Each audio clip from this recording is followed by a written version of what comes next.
Hello, it's Tracy again, and I promised you guys that I would get back to doing some content related to lessons, and so I'm going to do a little bit of a bass lesson today, and been kept inside with this virus thing going on, which most everybody has been. So if you, this is a bass lesson for people who maybe want to pick up another instrument or learn how to jam with some people once we can actually get back together and play music together again. And so it's a good time for something like this. When you go out to jam or you go jam with friends, a lot of times there'll be people of different levels, and if you are just beginning, sometimes they're going to play songs that you've never heard before. And if you can learn or teach yourself to play by ear, that really helps you get up to speed. Now, there are some tricks to playing songs by ear, and the first trick is you just sit down and listen to songs that are simple songs, and you work on getting simple lines that will go with simple songs and memorize the sound of those songs. And then when you hear something that's going to be very similar to that sound, then you're going to kind of know you learn the sound, and then you can go along with the song.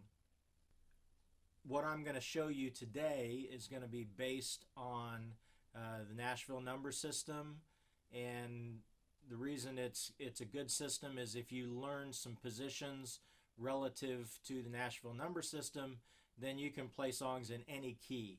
So when I teach you these positions, we're going to avoid any of the open strings. We're going to play everything in up on the neck, so that it's you can transfer it to other keys really simply, just by knowing the basic positions of where you're located on the neck. We're going to start with basic positions based off of the low E string, and of course I'm playing a 4-string bass here. If you're playing a 5-string, then of course you'd have your B string above that, and it still applies. If you don't know what the names of the notes are on your E string, go look that up. It'll help you out. That way you know where to position what we're going to call the 1.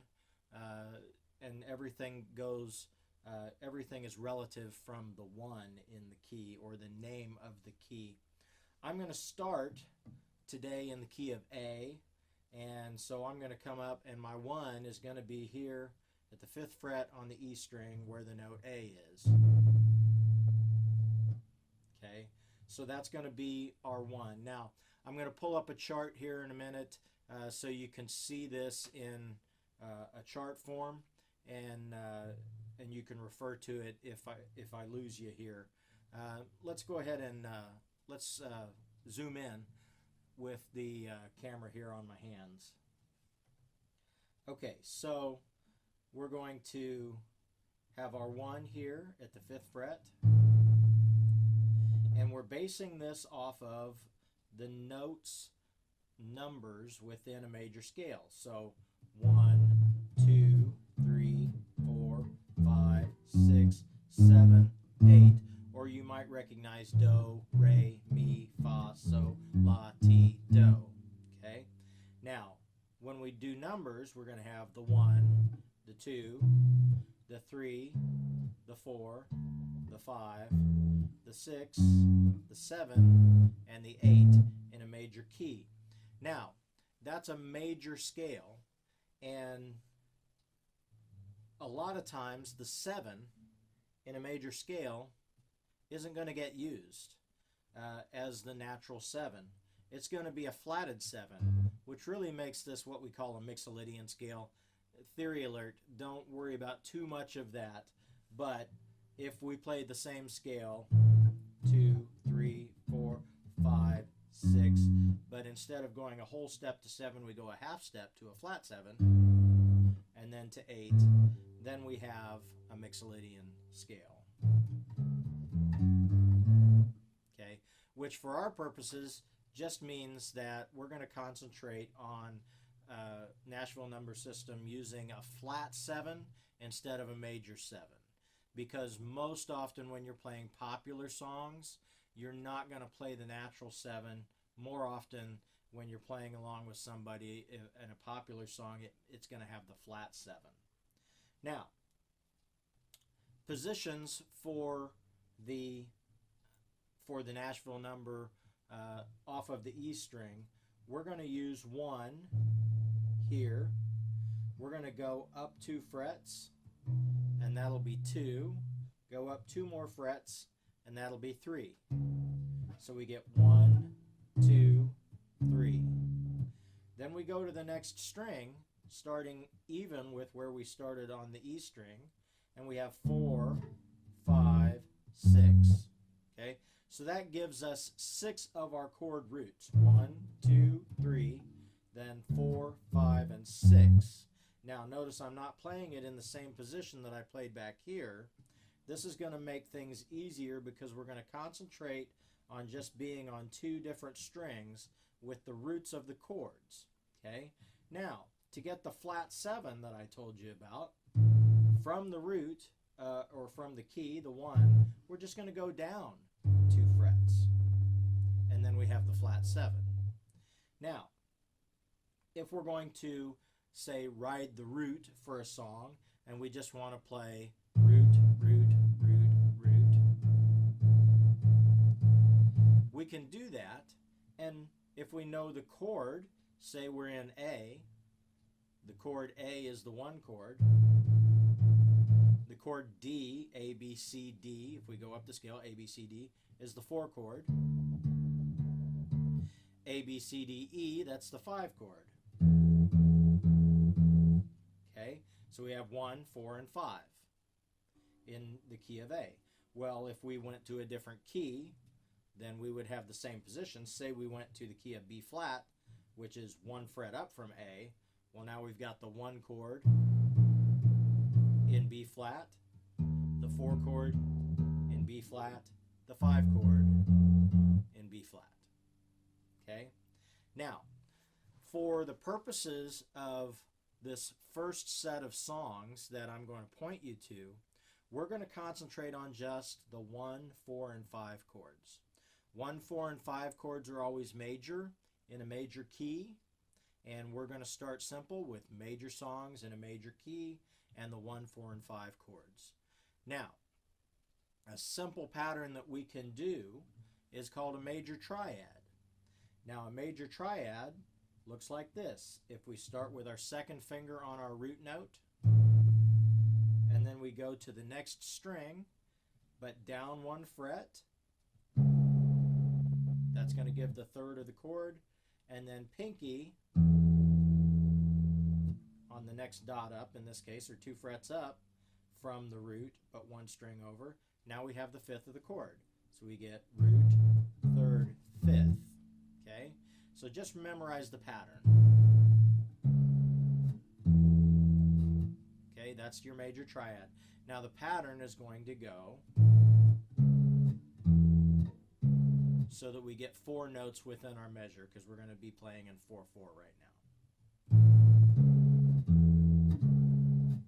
Okay? Now, if that pattern repeats, 1, 2, 3, 4, 1, 2, 3, with the beat. Okay, when we go to the 4 chord, we're going to play the same pattern, but we're going to start where the root of 4 is. If we want 5, we just slide up to where our 2nd finger starts on the 5.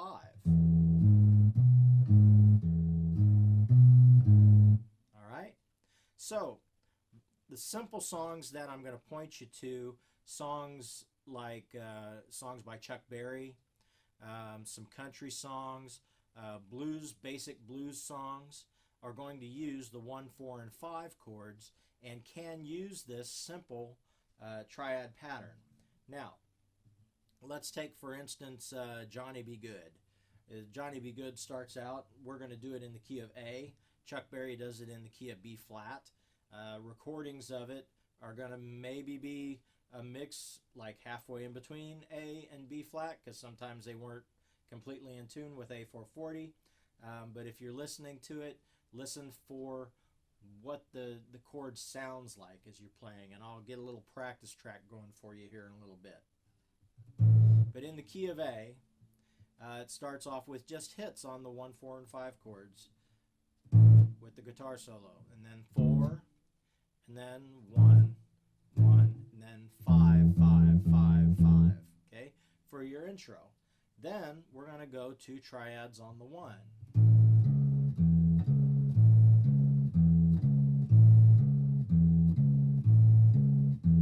Then it goes to the 4 chord. Then back to the 1 chord. Then the 5 chord. And back to 1 chord.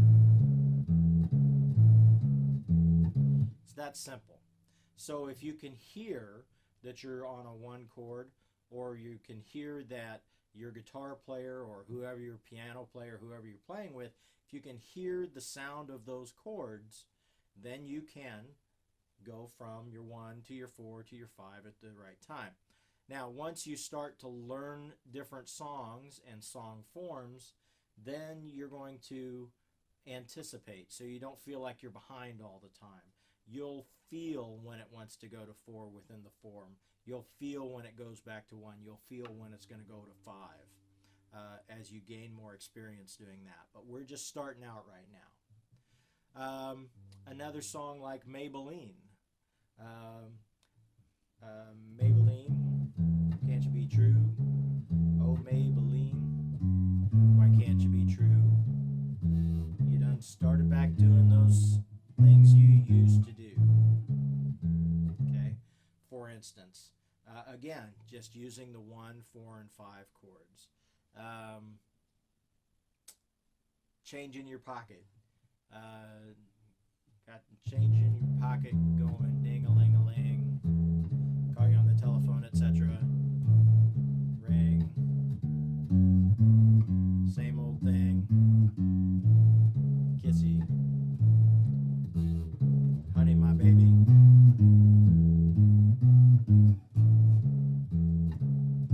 Okay, all based on that same blues triad kind of thing. You can play with that. Now, if you want to do it in a different key, if you want to move up to the key of B, same positions relative to each other.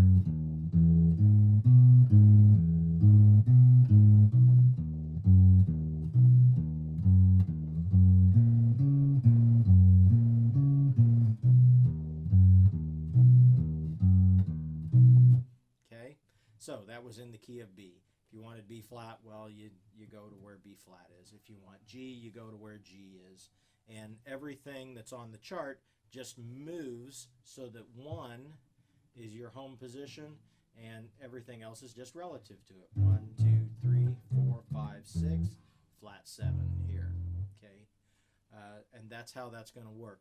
Now, when I was a kid and I was first learning to try to do this, I spent a lot of time just with Chuck Berry songs, Beach Boys songs, surf songs, because they have a simple form. They're relatively easy for you to hear, and they're light and bubblegummy. I liked that kind of stuff when I was younger, and it was easy to work on. Start with simple songs like that, simple 3-chord major songs, just until you can hear when things are moving from one chord to the next. Now, I would encourage you, if you have to look up chords, you can go on the internet and you can look up chords. But I would not do that for every song. Do it when you get stuck. Give yourself a chance, once you understand what key the song is, give yourself a chance to try and do it by ear. The only way that you get to where you can play by ear is just by doing it and doing it and doing it. And then eventually you develop the hearing skills to be able to sit down and somebody says, oh, we're going to play this song it's in the key of G, okay? I'm in the key of G. Here's my home note. Okay, I know that my 1 chord's here, my 4's here, my 5's here, and then I know the sound of those relative to each other, so now I can play along on 1, 4, and 5 chord tunes. I'm going to do more of these videos in this basic bass kind of thing, basic patterns to play for jamming along with other people. And so check back. There's gonna, I don't know how many of these there's gonna be, but there will be a few of them. Don't forget to click subscribe. I believe it's down there now. And check back in. I'm gonna try and get some more videos up. I'll get back to some guitar videos, and I'll even do I'm in a new place here. I don't know if you can tell, but I'm in a new place. I'll do a studio tour. I've got a much larger studio, although it's still small. Much larger studio area than I used to have to do videos in and to do some audio work and things like that. And I'll give you a tour of what I got in the new place here, and try and get some other things up about making things. This is a bass that I put together from a kit, and it's a little short scale. I don't know if I'll cover that in a video or not. It's a pretty simple little project. If you're interested in those, let me know. If there are songs that you would like me to try to do a lesson on, put that down in the comments, and so I can try and get back to you now that I've got a little more time on my hands. I'd like to get back to doing more videos, and sure would help if you guys are interested in something, put it right down there. If you think my bass playing is horrible and awful, you can put that down there too. I used to be what I did.